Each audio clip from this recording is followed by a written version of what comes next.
When my father died, I went on this journey to be able to find myself. But it all kind of started happening when I was 13 years old. And when I was 13 years old, I used to go to school, and every 2 weeks there used to be a knock at the door.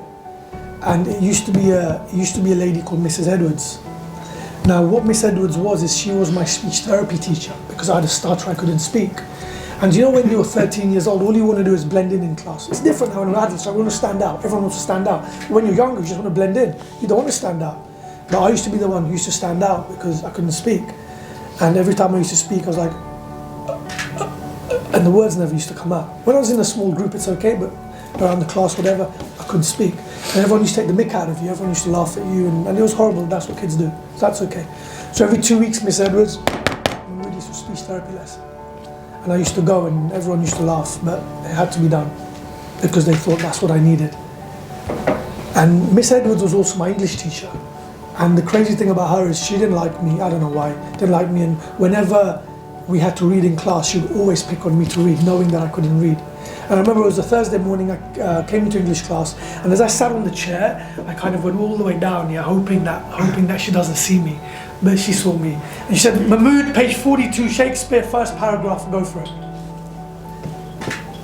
And I open the book and I start reading, and nothing, and the giggles start in class. She goes, "Mahmood, stop!" It's like, crying. And everyone started laughing. I remember that day I left the class. I just ran out of class. I went home, I locked myself in my door, and I started crying. I said, what the hell kind of life is this? Seriously, is this the life I've got? And I realized that day that I needed to change, because if that starter came with me to, as I got older, I'd be coming to the world with my hand out. And you never, ever, ever want to come to the world with your hand out. So I had to change. I made a decision that day that I'd got over it, I'm going to find a way. And I went the next morning and I walked into Miss Edwards' room, and she said, "Why haven't you knocked?" And I said, "Look, I'm just telling you I don't need you anymore." She said, "What do you mean?"